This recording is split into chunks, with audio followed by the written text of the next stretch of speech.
Construction champions, it's your host, Ron Nussbaum, and we're here for another episode of Construction Champions podcast, where we're bulldozing the house down and rebuilding it the same day, where we're giving actionable tips on how to be a champion in the construction industry, how we can come together and change the mindset around the industry. Christine, it is great to have you here today. Thank you, Ron. And I love the energy out the gate. Awesome. Awesome. I am super excited for today. You are a serial entrepreneur. You're an author. You're a speaker. You're a founder. You've had multiple exits. You help people go from a place of pure insanity to a place where they can walk away. And what I want to know is what excites you the most about what you're doing right now? Oh my gosh. I mean, like you said, it's 20 years of entrepreneurial journeys, acquisition, startups, exiting, of course, but is helping people with that journey, right? Because it's a very few amount, a lot of people can build a company, but not everybody can take it to an exit. So us being, myself facilitating that entire journey from start to finish to that money being wired into their account, which is a really rad day for any business owner. And it's a big accomplishment that most people don't ever get to experience. So that's what I love to do. And finding amazing buyers to work with, to buy. We work on the sell side, essentially. So we find amazing buyers and they end up becoming friends with the sellers. And that's pretty magical too. I love it. You gave me some chills there. I've had an exit before. So I've had that money hit the account, and it is an amazing day for anybody out there that hasn't been down that road. I can testify it is an amazing day when that happens. Did you screenshot that wire on that? Most people screenshot their bank account when that wire hits. I didn't screenshot it. I was just like, here we go. I was leaving 2 days later to go to Dominican for 14 days for a vacation. And that was one of the stipulations was we had to have this deal done and all the money changed hands beforehand. And it got kind of delayed by a week. So I was just relieved that it was a done deal and I could go on vacation. And more importantly, my wife could go on vacation with me and there was no stressors. It was truly a vacation. Love it. Love it. So we're going to dive right in. I'm going to ask the $1 million question, which is what makes a construction champion? Oh boy. So I know before we hit record, I told you my father owned an HVAC company pretty much my whole life. So at age 11, I was a secretary on the phone, which you want to play secretary at that age. And so then 14, parents separate. My mom was his partner, now business owner left. And so at age 14, I took over everything, just putting the teams out, our AP, learned a lot about HVAC, climbing on roofs necessarily. I went on a couple jobs just to kind of watch, but so that was cool. He was a GC. So I've seen, that whole world. Hustle, number one, without a doubt. Thank God I inherited that from him. I mean, he liked to have a good time. He was a big time partier, he'd drink at night, but he would literally he'd never missed a day of work. He'd be out the door 7 a.m. every single day, straight hustler, no excuses. On the weekends, he's working on the cars, changing the oil or whatnot. So I loved seeing that work ethic. So I got to model that. He didn't teach me, so do this, do that, do this, but just led by example. That's a freaking construction champion for sure. I love that, leading by example. We hear that a lot, but we don't really ever think about what does that mean. And you just explained it. It's being in that grind. It's having an understanding of what's going on and being able to not necessarily be the master, but to be able to go out there and at least do it and show the way and lead the way for future employees. Yeah, and I'll add two things to that real quick is that I didn't say this part. It was in Lancaster, California, high desert. It's 120 degrees in July, and he just all the way through, he still wanted to climb on the world. He worked in the business. I would suggest try to not work in your business, pull yourself out of it. He had a small team, but he just loved doing what he did. Second thing I'll mention, you got that 10X book in the background. I'm a massive Grant Cardone fan, have been for 8+ years. and think, and I know this is Grant's biggest regret. This is every single billionaire's regret that I hear time and time again, is think bigger out the gate, 10x, whatever your goal is, 10x that. Because even if you don't hit it, even if you get closer, maybe that's 5x what you would have thought you could do. Yeah, the amount of effort to get somewhere is it's all going to be hard. So you might as well try to do something huge, something bigger than what you could ever imagine. So I think you mentioned there, because you got to spend a lot of time with your dad growing up in the HVAC industry here, doing all kinds of stuff. And you mentioned something there that I think a lot of guys can get hung up on, is you said he was never able to get out of the business. So, he was in there grinding it out, hustling it every day. And I'm guessing that's what kind of led you down the road to doing what you do now, is watching your dad do that. But how do we start to work ourselves out of these businesses to where, even if we don't want to have an exit, I always say we all started a business for something. It's either the money, the family time, the vacations, the new Harley Davidson, the new truck, whatever it is, there's a reason we started them, and we need to keep a vision on that, because we can end up just every day grinding it out and hustling it in the business. And that's not why we start a business. Yeah. And it's probably all of the above, all those reasons. A lot of us are like, well, it's all the reasons, not one of them, all of that. And even as a kid, I was just like, Dad, because in the beginning, he was solely self-employed for a long, long time until, towards the end, then he brought on, a few guys to help him out. But, I always thought big, even as a little kid. It's like, Dad, you need employees so you don't have to work anymore. Dad, we need to get a big billboard in the town. Dad, we need the full page yellow, back in the yellow page days, we need a full ad. Like, you just have a little name, phone number in the phone book. So, I thought that way always. So at age 23, my first company was actually a residential cleaning company here in San Diego, downtown San Diego. We were doing all the high rises. I mean, I cleaned for a year and a half. Don't get me wrong, because I had no money to start the business.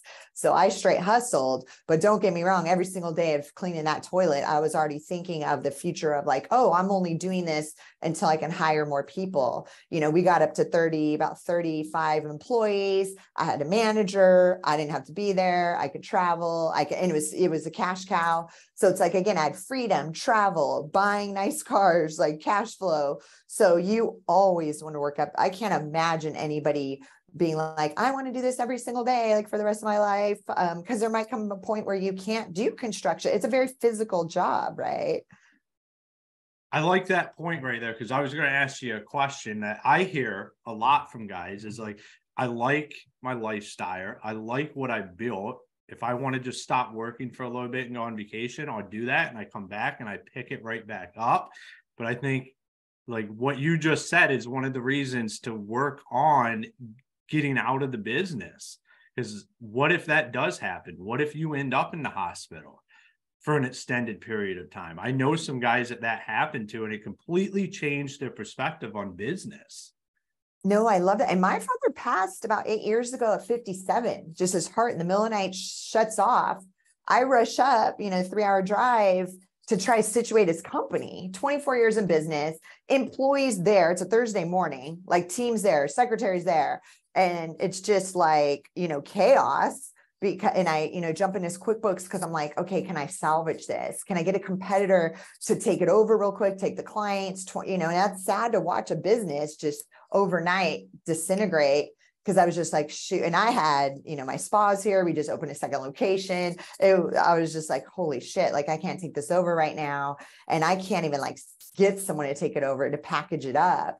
And that's before I did acquisitions. That's before HVAC is so hot right now, as, these big PE firms are doing these big roll-ups on the HVAC stuff.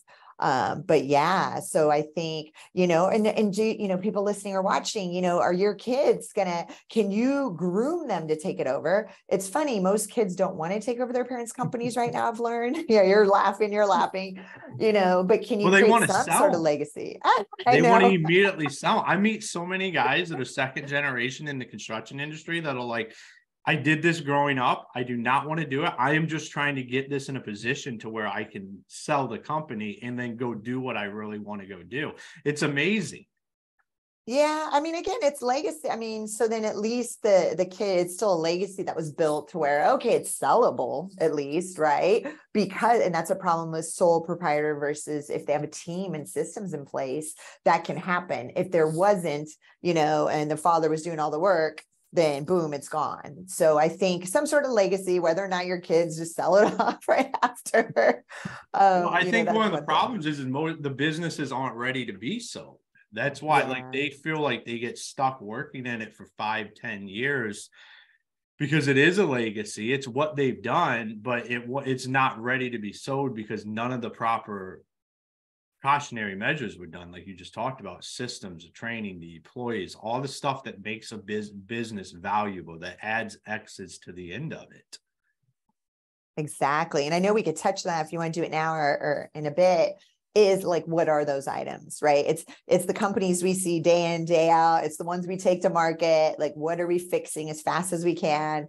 What objections are coming in at real time with the company that's listed, where it's like, well, this is missing, that's missing, and we're fixing in real time, which is fun. Like, that's what we do. That's our, jam. But I mean, we could talk about that right now if you want. Absolutely. Of just like, yeah, it'll help some people because, because you're in the weeds all day, every day, right? You're just hustling and you just don't have myself included, every company I've had, is that operations manual done or a playbook, whatever you want to call it? No, it's all in my head.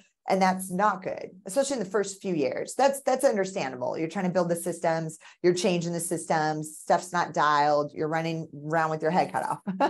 But come year 3, 4, 5, like, you need to start working on that thing. That thing is a living document. It's never going to be done, not even until the day you sell the business, right? Because it's always going to change a little bit. You're always going to add, change processes. That's cool. At least have something. I write, for everybody listening, my standard operating procedures, SOPs, I always write them as if a 10-year-old is going to take my company over.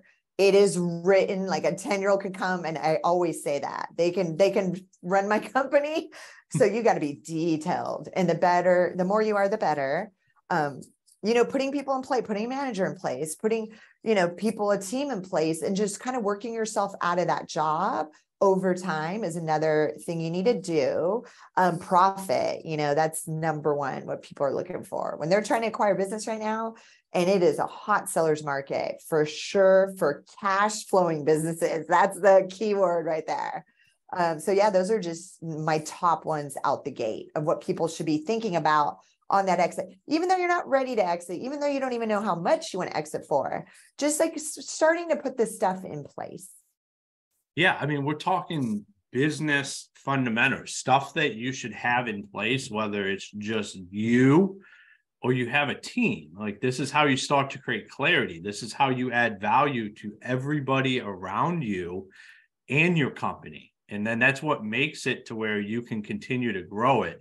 I think we can jump too fast into I need to hire people, need to bring people in. But if you don't have the right systems, like, that is a problem. Like, that is what has to happen. Like, you have to get some systems in there. So getting everything out of your mind on paper, like you were just talking about, becomes a very critical thing for any business, whether you're thinking about an exit or not, or you're just thinking down the road, what happens if? And I think that in the construction industry, we don't think about that enough. And then we run into, like, right now, like you said, it's a hot market. You got private equity money is coming in and buying up anything that cash flows, anything that had, a reason they love HVAC is because of the residuals, the service contracts. But you have other construction companies that have the same kind of stuff. And now the opportunity has presented itself that guys can make a lifetime earnings off of one deal that would have never been there years ago, but they haven't done the appropriate work to be able to have that evaluation. And it's not like it's hard stuff. It's hard, but it's not hard. Like, it's hard for different reasons than most people think of stuff hard in the construction industry. Love that. And then most people listening to this, is it, are they doing, residential, commercial? Are they doing remodels? Not everybody's HVAC listening to this. So I'd love to hear that from you. Like, what's kind of the general population? Yeah, most of all of our listeners are residential construction. So from remodelers, builders, contractors, we have some HVAC, plumbers, electricians. We kind of get into all the nitty gritty within residential construction. We do have some commercial guys as well, but that's not really our niche where all of our listeners come from. Cool, great. So when you're putting together standard operating procedures, SOPs, or actually, I'm going to rephrase this question. When you go in and you're looking at a business, besides the fact that they're typically not written in layman's terms and you can't understand most of it, what are some of the other big problems and misconceptions you see when people write out their SOPs? Yeah, so most people either don't have them at all or don't have them updated. So we can usually provide, a template, a starting point. The listings we deal with are actually strictly in the tech space. So we do remote-based software companies, CRM integrators, SaaS, digital marketing agencies, PR, all that fun stuff. So a lot of them do because they have teams and they have to have them in place. But yeah, just being detailed enough, just being updated. Those are the biggies. Yeah, I love when you say I write it like a 10-year-old could understand it, because you can run into a lot of different issues with not being there.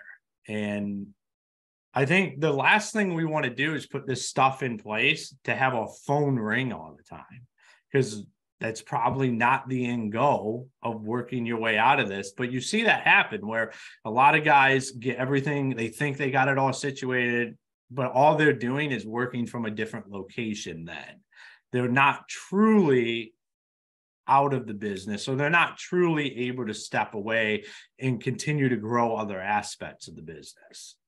Yeah, and I think it's habit building too. So what we do with our team, it's like, hey, add that to the map. Again, you get that call, you're on the beach, having a cocktail, and you teach them, oh, this is how you need to handle that. But then it's like, hey, add that to the handbook, add that to the handbook, like just conditioning yourself to make sure so that you're not answering that same question a million times. Well, it truly is a living document. Like Yeah. you mentioned that earlier, and I think a lot of times we can be like, oh, I'm done with it. It's done. Here's our standard operating procedures, rock and roll. We got it done. But it's a living document. You need to add to it. As you grow as a company, your SOPs are going to grow with you. No matter if you're 2 people, 100 people, or 200-person operation, that stuff's changing all the time. Exactly. Always, for sure. Especially that when you're starting putting in those layers of like management and more of a team, and that's when it's going to expand dramatically. So why do you think that I have my reasons behind why I think, but why do you think construction and home services has been so hot for private equity recently? Well, they're financial buyers, meaning they just care about the numbers, right? That's really all they care about. I think, as you know, construction has just exploded, an upward trajectory across the board, pretty much, especially during COVID with all those remodels, right? So, which is nice, which is awesome for you guys. So yeah, it's those numbers. When they start seeing numbers scaling, that bottom line growing, those margins being amazing, that's what's going on. And they know the multiple actually, whatever multiple they can get when they buy the smaller ones, they package like 10 of them up. And then the multiple is so much higher for them when they take that exit. Or, whether that's not, I got a friend doing landscaping companies only. He's going to roll 10 of them together. Or whether that's doing ancillary businesses, right? Like, okay, let's get a couple plumbing companies. Let's get HVAC. Because there's so many synergies, and there's that like, there's this opportunity of like, well, we already have a CEO in place, the CFO in place, like that, economies of scale, essentially, right? Mm-hmm. Like, oh, boom, we have this like executive team that can now run all these companies. We can get, when we acquire them, you get rid of people, unfortunately, and consolidate. Yeah, it's a very hot thing. And if you can position yourself right to be that person, what you were just talking about, that starts to roll these companies up. I have a good friend and family member that they're doing that in the asphalt industry right now after spending almost 30 years building their company. So like merged with private money, and now they're just out buying up asphalt companies and building an empire. And it's pretty amazing if you position yourself right to be that person, because then it becomes like you don't just have the initial exit, you can have the exit on top of the exit, which would be bigger than anything you could ever imagine. That's at 10x, but you have to be the one that has all your shit together. So when the money comes in, they're like, this is the guy or the lady that we want to go out and roll these companies up and make this happen. Because what is it? It's albatross, right? That's called when you start rolling all of that together and you get a higher multiple because of that. Is that correct? Yes, yes. So and two things on that too, people listening, big words of advice is, don't close it down. There's so many, well, two recent stories, somebody's like, oh, business is wrapped around me. My kids don't want it. I'm shutting it down. I'm retiring. I don't want to sell. I don't think it's sellable. You'd be shocked at what people want, that it probably is, to be honest, 9 out of 10 times. One, just a recent listing, she was going to give it to her employee for free, right? A smaller company. She just happened to call me first. I was like, oh, I could get you like 200K cash, like right now. And we got in like 2 weeks flat. And she just was blown away. And so that's number one, people listening. Oh, I just want to retire. I'm going to shut it down. So please, please, please talk to intermediaries, myself, talk, M&A advisors, whoever, just to kind of at least get an idea. Like, even if it's like 200K in your pocket, great. Second thing is if somebody approaches you, I'm seeing this lately. I just saw it a couple days ago. So an acquirer, like a competitor, comes over, says, hey, I want to buy your company. But they typically lowball it because it's not on the market. So always, another time you're going to, reach out to an advisor, a broker, anybody, a couple of them, always talk with a couple of them and say like, hey, here's an offer that came in. What do you think? Like, what would be the valuation? And then what do you know? It's usually 3 times more, but, and good for that person to just come in low ball because, everybody wants to do that. And so, because you never know, and they might catch that owner on a day where 2 people didn't show up to the job site. They're friggin' annoyed. And so they're just like, here, have my company, I'm out of here. Yeah, no. And I think right now facing the construction, one of the biggest things facing the residential construction industry is we have a lot of guys that are towards the end of their careers, and they're either going to sell it or they're just going to close up shop. And I'm a big component of that. Knowledge needs to change hands. Like, however that happens, like I know some guys that what they're doing is they help younger guys that are coming up work with older business guys that want to get out of it in some kind of deal in order to get that younger generation more of a foothold moving into the industry, but also gives that exit plan for that older guy that was just probably going to close up shop. Because that is truly one of the things that we face is like guys are just like, oh, I'll just shut this down and move on and retire. And that's not how it should be. No, and I'm glad you brought that up. So there's a thing called consulting for equity that's getting pretty common, where somebody, younger person, he's tech savvy. He's like, hey, let me come into your construction company. I know you don't want to retire in a couple of years. Let me come in for equity, right? So no cash in, come in. I'm going to consult for equity. I'm going to come in. I'm going to implement software. Because again, a lot of these guys retiring out, they're using paper appointment books. And I just bought a spot. I took over 2 spots. So I'm big in the service. I love service industries typically. And, I acquired 2 spas during COVID, and both of them were on appointment books, no software, and so one of them taking cash still, not credit cards.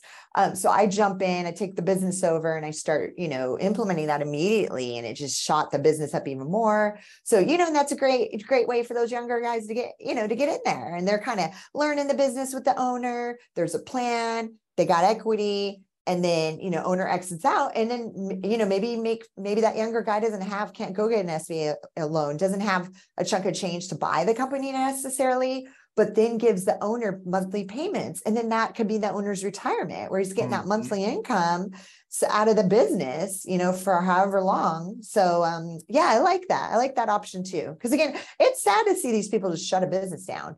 And there's acqui-hire. This is another big thing that's happening, especially when there's labor shortages.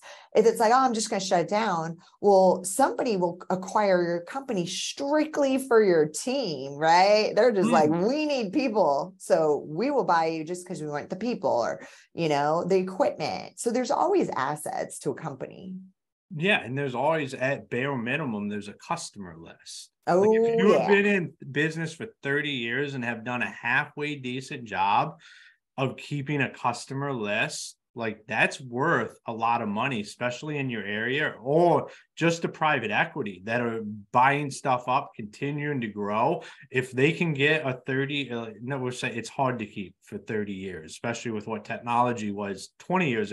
Let's say you have records for the last 10 years. Like that has value to somebody in your industry, in your area, to just have that customer list. Oh yeah, I'm so glad you brought that up too, because I actually personally with my spas, I've done that 2 or 3 times over where I took over people's client list. I either paid outright, hey, I just want they're about to shut down. Hey, I just want your client list. I'll pay you this much flat. And they're like, they were going to walk in anyways, it's like free money. So they're down. And then another one with my cleaning company, I did that, but I paid per client. I could take over, their recurring clients, weekly, monthly cleanings. I said for each one, we actually, take over, I'll pay you $50 for each one. So I've done that. So that was like, a no brainer for me for client acquisition costs. So yeah, everybody listening, I like that. I'm glad you brought that up too. Awesome. Well, I think we have a lot of great things that we've talked about today that guys can go implement immediately. Start, not even about implementation, just about sitting down and thinking about where your business is at. So Christine, it's been absolutely fantastic having you today. If any of the champions out there wanted to reach out to you, wanted to follow you, wanted to connect with you, where's the best places to do that? Yeah, for sure. LinkedIn, my personal LinkedIn, Christine McDannell. That's a great, message me there. Happy to help. It's the magnoliafirm.co you can check out. We're on Instagram, the Magnolia Firm. And so, yeah, just reach out. Anybody has questions, planning for an exit's exciting thing. We do exit planning too. So if somebody's not ready quite yet, we can at least put them on a track to get there. Yeah. So Ron, I'm so glad you had me on. This was so much fun. Awesome. Thank you. All right, construction champions, another great episode where we dive into the reasons why you should be preparing for an exit, even if you're not planning on exiting.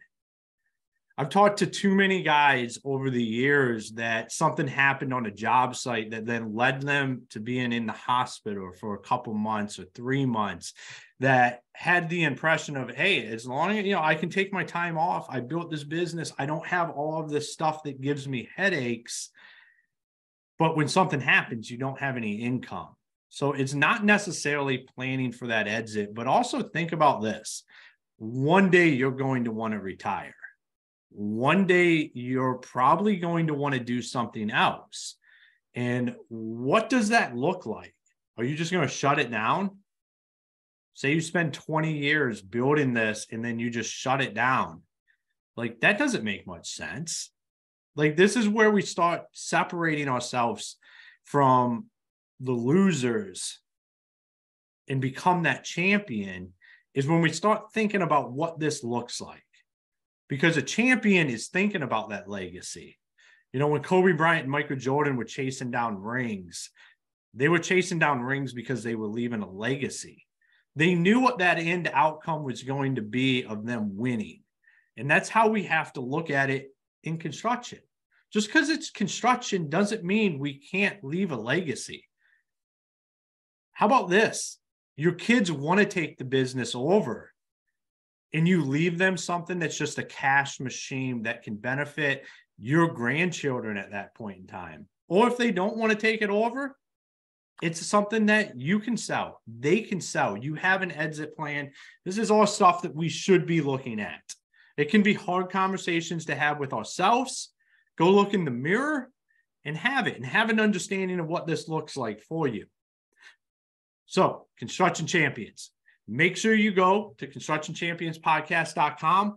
Check out all of our partners and sponsors on there. Join our free mastermind group on Facebook where we're connecting guests and listeners together and we're having championship conversations. And until next time, be the champion you were meant to be. Hey, Construction Champions. It's your host, Ron Nussbaum here. And I want to talk to you about how you can automate all of your marketing. We've had so many people on here talk about getting the systems in place. Well, we have partnered with Build 12 and Construction Champions podcast. Les O'Hara, the founder, what really excites me is his 30 years in the industry. And now he's built a system to be able to nurture your leads and continue to utilize that. I personally use the system myself. Build 12 is absolutely amazing. There's a lot of value in there, and it's a way to start getting away from Angie's List and all of that kind of stuff and start actually creating your own leads every day and have a system for them. So go on our website, check out the show notes, go check out Build 12 and what it can do for the front end of your business today. It's absolutely amazing. I highly recommend going and meeting with Les and his son, Devin, and talking to him about what they built for their own business so the rest of the industry can take benefit from that. Here on Construction Champions, we're all about helping each other out. And what is better than contractors helping contractors? I say nothing. So let's go take this to the next level. Go check out Build 12. If you have any questions, feel free to reach out to me or Les or his son, Devin. We're here to help. We want to continue to grow the industry.